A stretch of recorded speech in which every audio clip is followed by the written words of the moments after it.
성도 여러분, 하나님은 하나님의 백성들을 위해서 큰 일을 행하시는 분입니다. 사무엘상서 12장 16절을 보시면 너희는 이제 가만히 서서 여호와께서 너희 목전에서 행하시는 이 큰 일을 보라 그랬습니다. 이제 여호와 하나님께서 행하시는 크고 놀라운 일을 지켜보게 될 것이라는 말씀이죠. 신명기 11장 7절도 보시면 너희가 여호와께서 행하신 이 모든 큰 일을 너희의 눈으로 보았느니라 그랬습니다. 하나님이 행하신 큰 일을 눈으로 보았다는 말씀입니다. 그렇습니다. 오늘 말씀을 통해서 하나님이 여러분들을 위해 큰 일 행하시는 놀라운 역사를 보게 되시기를 주님의 이름으로 축원합니다. 오늘 본문을 읽어 드립니다. 시편 126편 1절입니다. 여호와께서 시온의 포로를 돌려보내실 때에 우리는 꿈꾸는 것 같았도다. 아멘. 하나님은 이스라엘 백성들을 바벨론의 포로 가운데서 해방시켜 주셨습니다. 1절 앞부분은 이 사실을 증거해 주는 본문인 겁니다. 1절 앞부분을 보시면 여호와께서 시온의 포로를 보내실 때에 그랬습니다. 쉽게 말하면 하나님께서 시온에서 잡혀간 포로를 시온으로 돌려보내실 때 이런 말이죠. 이 말씀은 이 시의 역사적인 배경을 가장 잘 나타내 준 구절입니다.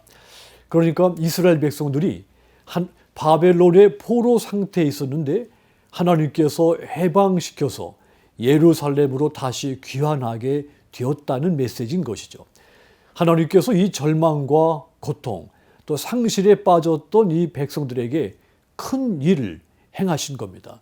그렇다면 이 시인이 하나님의 이 큰 일 행하신 것에 대해서 어떤 반응을 보였을까요? 그리고 내게 하나님이 행하신 큰 일을 우리는 어떻게 반응을 해야 됩니까? 마치 이 시인은 그 하나님의 큰 일 앞에서 마치 꿈을 꾸는 것 같다고 기뻐했습니다. 내가 꿈을 꾸는 사람들 같았다고 했죠. 이스라엘 백성들이 70년간 바벨론의 포로 생활을 했습니다. 그리고 해방과 함께 70년 만에 고향으로 돌아온 것입니다. 이때의 기쁨, 감동, 감격은 몸의 감각으로는 믿을 수 없을 정도로 놀랍고 경이로운 일이었습니다. 그래서 이 시인은 그때의 심정이 마치 꿈꾸는 것 같았다 이렇게 표현을 한 겁니다. 도무지 믿기지가 않았다는 뜻입니다. 포로 생활에서 풀려난 것, 예기치 못한 경이로운 사건이었기 때문에 그 기쁨이 참으로 엄청난 것이었죠. 하나님은 지금도 성도들을 위해서 쉬지 않고 큰 일을 행하시는 분이십니다. 큰 일이라는 것이 꼭 큰 성공이나 큰 업적이나 큰 사건을 말하는 것은 아닙니다. 우리가 예수 그리스도를 믿는 것 자체가 하나님께서 내게 행하신 큰 일인 겁니다. 우리가 멈추지 않고 계속해서 숨을 쉬고 있는 것도 하나님이 내게 행하신 큰 일인 겁니다. 직장에 다니게 되었고 가게를 운영하고 있고 교회에서 직분을 감당하게 되는 것, 이 모두 하나님이 행하시는 큰 일인 겁니다.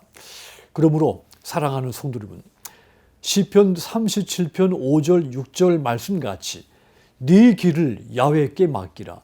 그를 의지하면 그가 이루시고 네 의를 빛같이 나타내시며 네 공의를 정오의 빛같이 하시리로다.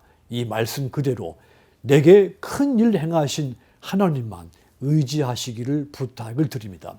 그리하여 이 시인과 같이 여러분의 인생 속에 마치 꿈을 꾸는 것 같은 그 기쁨과 감동과 찬양이 날마다 흘러 넘치게 되기를 주님의 이름으로 축원합니다.